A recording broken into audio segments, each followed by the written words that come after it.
觉得是一定会成功的，但是一旦他 Yes I do 之后，高雄人就会整个有那种强烈的被伤害的感觉。我觉得是一定会成功的，原因是因为我觉得高雄人的思维跟台北的思维，它有一个很典型的不同，就是高雄的思维是很直接的，如果以棒球来讲就是直球。好，那我在台北的观察，我觉得台北的人的思维比较像是曲球，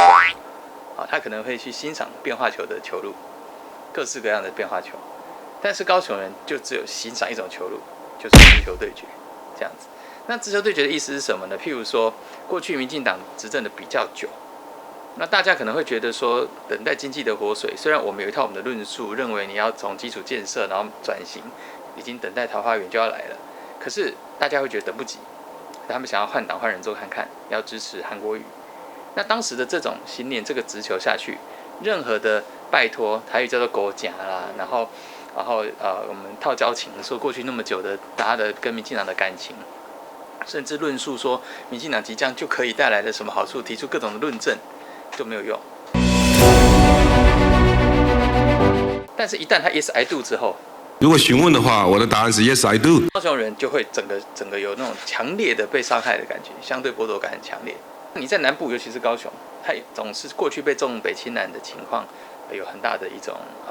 伤害，所以心里有一个很深层的痛，是觉得你不能被弃。但是它又是有一个海洋城市的移民城市的特色，所以我们近年来的市长几乎没有一个是在高雄出生的。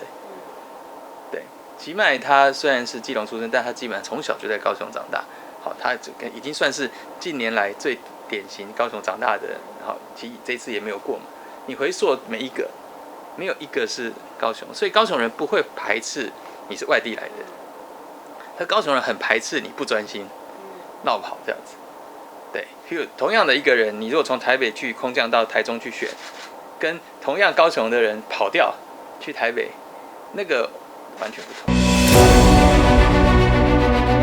我曾经确实参加过市长初选，我对于选市长是有热情的，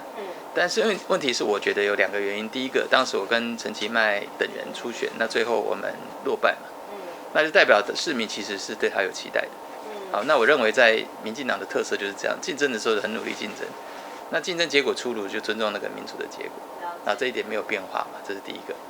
第二个呢，就是说我们事实上也做了决定啊，我就去参选了立委的那个连任，所以我给人民的契约就是我会认为，请继续让我在这个阶段，在我还不能当未来有机会入主市政府前，请给我机会继续当国会议员。我才刚选完嘛，那所以又不能变成另外一个，就是我们当时批评韩国瑜绕跑啊，对，所以我并不觉得有太好的正当性啊。我觉得韩国瑜本人是有魅力的这样子，好，那但是他是一个没有团队，以及其实并没有很深远的，他并不是个战略家，他可能是一个很成功的战术执行者，或者甚或是一个舞台上的表演家，但他绝对不会是一个战略家。他也并没有一个战术执行很强的团队。当时他们在攻这个高雄这座城的时候，会比较像是一个游击队，然后在天时地利人和情况之下，这个很强的表演家成为了是一个很棒的号角响起者，然后打下了这座城。韩国瑜在这里郑重宣布，我准备承担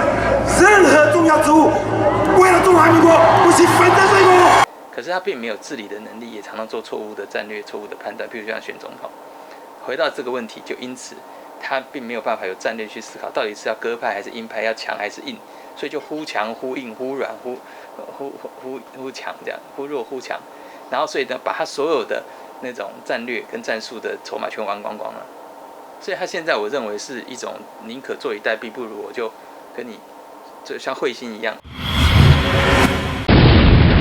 对撞完，输了就算了，但他获得了一个就是。我就是这样子慷慨激昂的死在战场上的那种感觉吧。